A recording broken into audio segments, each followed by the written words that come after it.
You can't really replace the feeling that you get when you're figuring things out. That's kind of the name of the game. Beautiful river. How's the falls look there? Unrunnable. Unrunnable. Number one looks unrunnable. Does it look lineable? Maybe.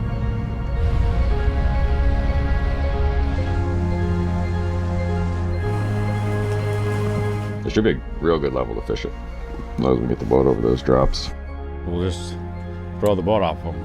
But if there's good ones to run, we'll just run them. That could be a flipper right there.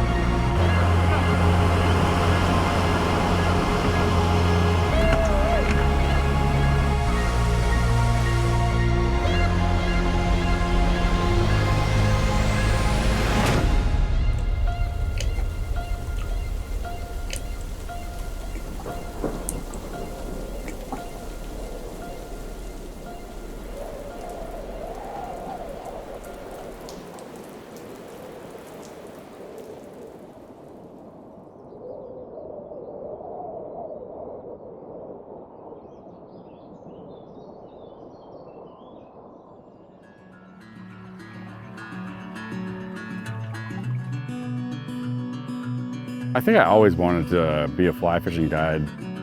Before things got going in the Northeast with us, the Northeast was a pretty hard place to guide. There wasn't a lot of opportunities.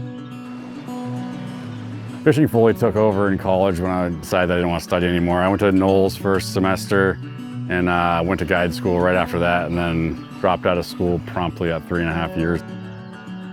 At the time, yeah, it was rough. I mean, it would be rough on any parent trying to, thinking, oh, they're going to graduate from college. But I've also learned that he wasn't happy either. He wasn't happy being in a classroom. My name's Dan Harrison. My brother and I own Harrison Anglers in Western Mass. We officially launched Harrison Anglers fall of 2006. We knew we wanted to fish all the time from a very young age, but the whole making it a career thing came in later. We got our first opportunity out in Montana. I got a job working for Glacier Raft Company as a fishing guide and a whitewater guide.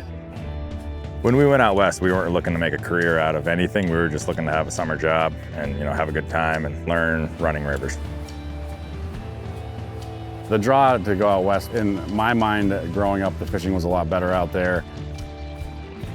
Glacier was awesome. I mean, we would be doing trips into the Bob Marshall Wilderness on Cessnas one day and then just grinding it out in the whitewater section 3 trips a day the next week. It was a big variety of guiding, so we got a lot of experience there. Out west was like a way to get my foot in the door. There wasn't any opportunities to guide in the Northeast that were readily available to somebody that was just starting. Chile came into the program when we were in Glacier, and Dan had made some contacts. We were just trying to piece together the seasons at that point to try to make it a year-round career.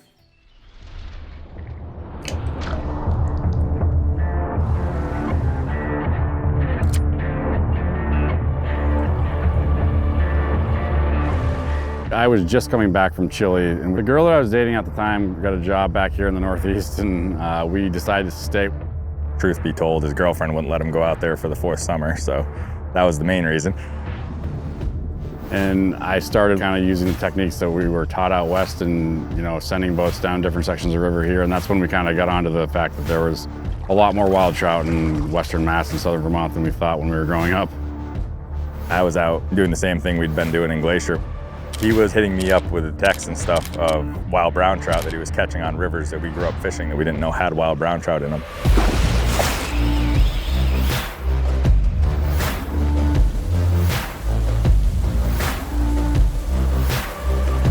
Hey, it's a big one. Nice bow.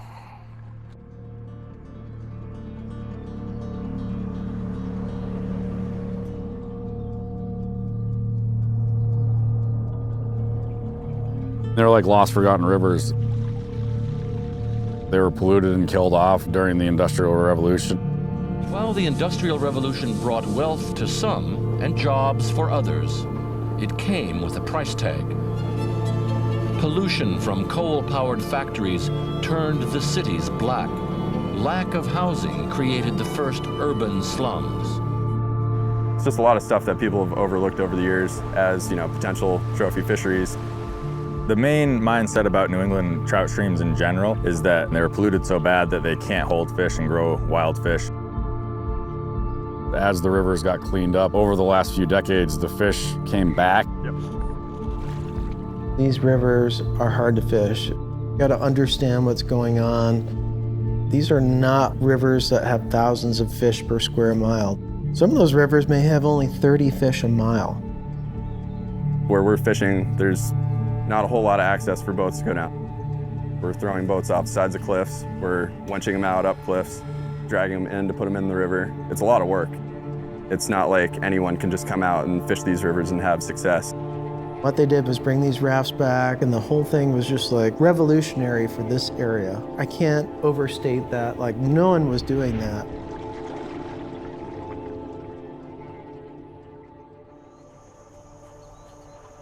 Tom was kind of opposed to everything that I did in my early 20s, but he still followed me and did it. Yeah, I'm gonna be honest. Tom, he's the general. He takes care of, what needs to be done behind the scenes a lot. Dan's a wild card. You wanna have a fucking good day, you go with Dan. That's about it. You're gonna have fun. He's always exploring, and he's never stagnant. Harrison Anglers kind of set the tone, and just having that attitude that we're gonna go anywhere we can, fish any water we can, use winches. The early years, every single time we put into a new section of river, we realized that that section had just as many fish as the one that we were on the day before. And we just kept working our way down the Deerfield, up and down the Millers, up and down the Swift, and being on a new section of river every day all summer long. One night we started ripping apart an old Tacoma and put a flatbed on it and put a boat on it, and realized that if we added a winch and a couple rollers, we could get in and out of anything. And all the guides in the area use them now. At that point, I began to think that, they're pretty serious about this. I never believed that they'd be able to do what they're doing now.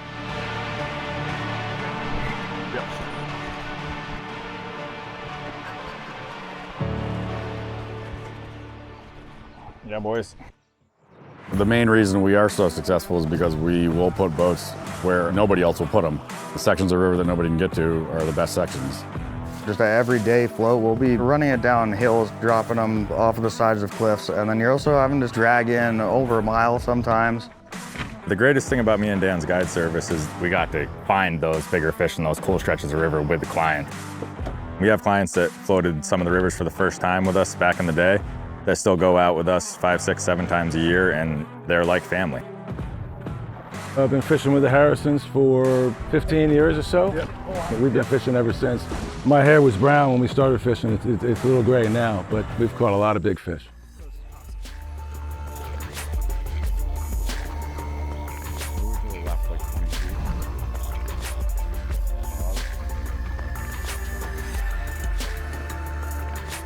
We didn't really realize the 12-month fishery that we had here in the beginning. Like, we didn't realize a lot of things. But we definitely discovered that we could float boats down rivers, in this area all 12 months and catch fish. You're fishing for giant northern pike one day, giant browns one day, big rainbows the next day, and it's like huge variety of fishing that is all 12 months. That's a big fish. Pull, pull, pull. Stay tight, strip. Oh, an adult.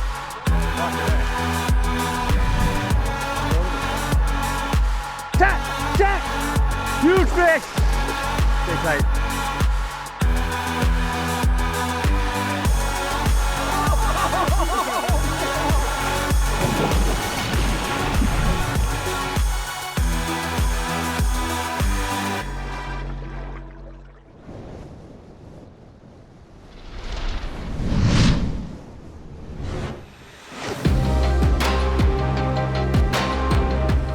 I like everything better when I'm figuring it out.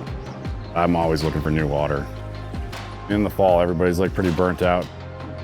Guide trips definitely fall off a little bit, but that definitely frees up some of our main guides to get out together and give us their opinions on what rivers they want to check out. We kind of take all of our games to those rivers and see what we can do. Tomorrow we're thinking about checking out a new river that none of us have ever floated before. I've been looking at this river for a long time. We don't know what to expect at all. From what we've seen online, it's a lot of waterfalls and a lot of really good looking pools. It's nice to just get out and just see something I've never seen before.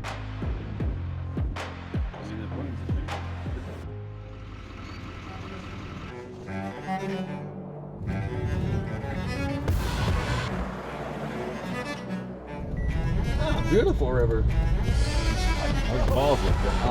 Unrunnable.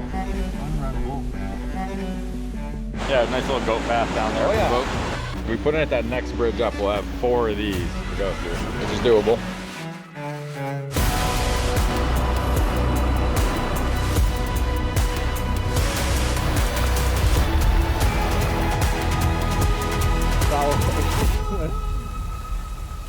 Nice job. It's never enough with Dan. He's so addicted to this, he wants to go find the next best thing. We should run one through there empty first. I'm gonna take one boat over, send it down through with nobody in it. You're gonna catch it or somebody's gonna catch it? It's almost like right through the middle, right over there, right? Let Dan rip it and line the rest. I'm just fired up. Yes, in there.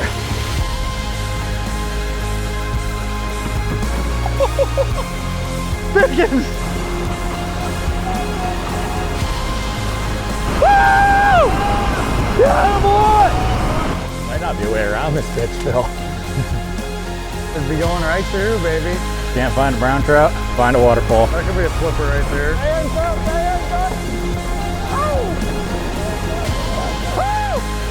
There she goes.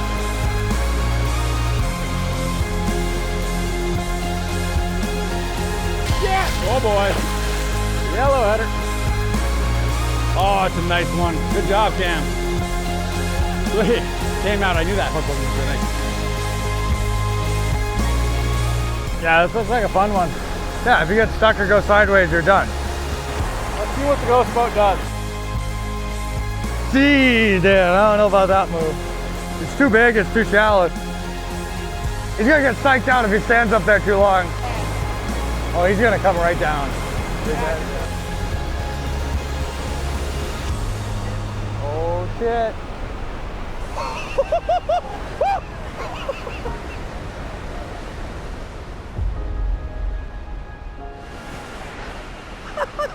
When you're checking out a new river, you could either have stumbled across something amazing, or a lot of the times you end up cutting trees down and dragging boats through. Oh my God. But you never know until you get there, and until you see it and try it, then you're never gonna know. Yeah. We'll be back. Yeah, we'll be back. Dan and I started floating the rivers around here, and that's how we were figuring out, what lives there and what we can catch out of there. The great thing now is there's a lot of people around with rafts doing the same thing, which has created this awesome community of, float boat fishermen around here, which we love and are a part of and, wouldn't want it any other way. They brought these rafts back and the whole thing was just like revolutionary for this area. I can't overstate that. No one was doing that.